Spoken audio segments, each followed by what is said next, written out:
Are you familiar with the term Burlingtonite? I've never heard it before. The name for some students that is a symbol for what they believe the Burlington resident is like.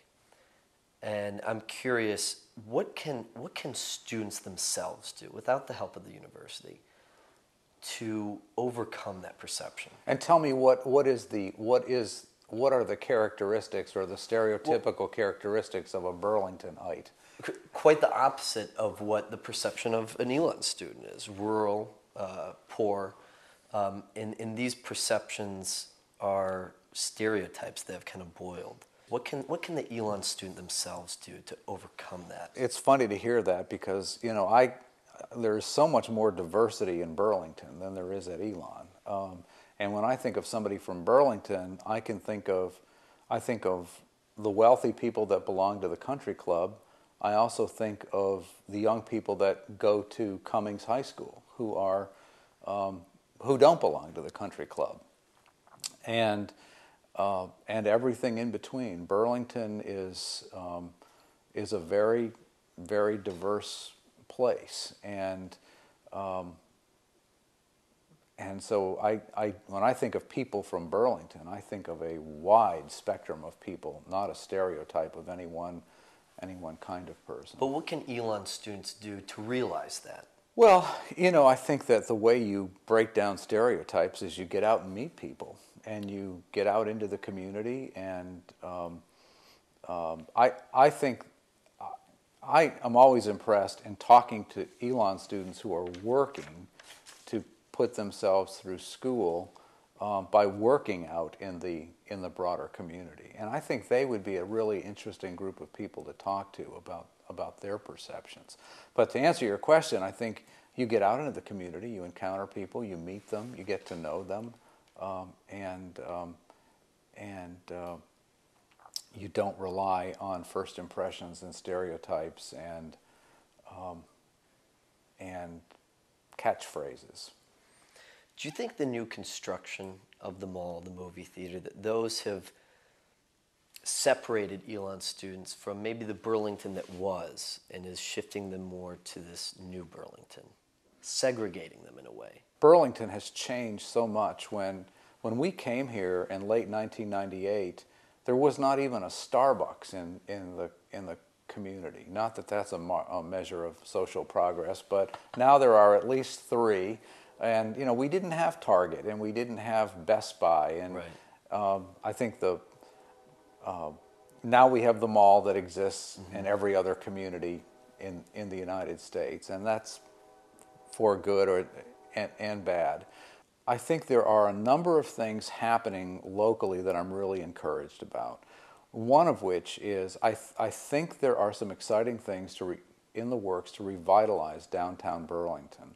The food co-op that's going downtown, I think, is going to be really cool and really neat, and it's going to attract a lot of Elon student interest.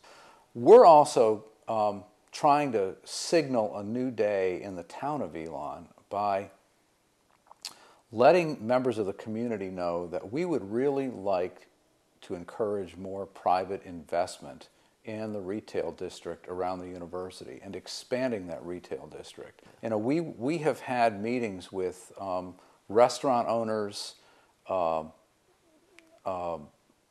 people that would be interested in setting up business. And I think there's a false perception that we want to be in the business of running the Lighthouse and we want to be in the business of running Brown and Company, and our goal is to have Aramark everywhere. And nothing could be further from the truth. In fact, we're in active negotiations with various people to take over some of those businesses right now. We'd like to see much more private entrepreneurship in this area. When discussing Elon's strategic plan, Vice President of Finance Joe Whittington said that more beds would mean more students living on campus, right. Therefore, quote, not living in the community. Right. What would that do to Elon's relationship with the community? I think it would help it. Why? Well, if you go and look at some of these neighborhoods on Somerville and on the other side on the south side of the railroad tracks, those neighborhoods have been effectively trashed. They're small houses that have been turned into student rentals, and those neighborhoods have really gone downhill. And I think it is Elon students are going to move towards the best housing available. And when we are growing as an institution and are not keeping up by building beds fast enough, it automatically moves students into the community. Most of their behavior is good, some of it's not. And we've all driven by homes that I've made many calls on myself on the way into work where you've seen a front yard that's trashed with Solo cups and has 5 cars parked on the front lawn and just looks like an absolute mess. And that is not what the community expects of the university, and that's not that isn't the kind of presence we want to be in the community.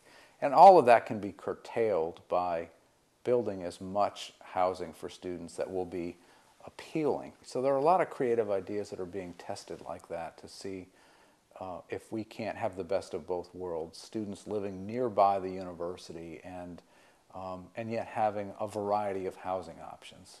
Here we're fortunate to be land rich, and so our problems are different, but in every case I can think of, there are always tensions between town and gown, and it's really important to try to maintain good communications and good relationships to try to keep them minimized. Elon is growing, and you just came out with the new strategic plan, so it will no doubt grow more in the next 10 years. As Elon becomes bigger and bigger, and perhaps elite is a tainted word, how can we grow with the community? Elon is going to change the community, I hope, for the better. We already do by the diversity of students that we bring here, from all over the country, their parents, and I talk to people all the time who say, they're from Burlington, and people say, well, I've never heard of Burlington, where is it? And they'll say, well, it's near Elon University. Oh, that's a great school. We know Elon, but we don't know Burlington. And so I think Elon University is Alamance County's claim to national recognition. When people in Alamance County want to take people somewhere, they have visitors from out of town, and it's Thanksgiving afternoon, and they want to go for a walk or take them for a drive and show them points of interest in the area, we're it. We're a great point of pride for this community. And so I think Elon's continued rise is only for the long-term good of the county and the region. Dr. Lambert, thanks for your time. Thank you, Tim. It's always a pleasure.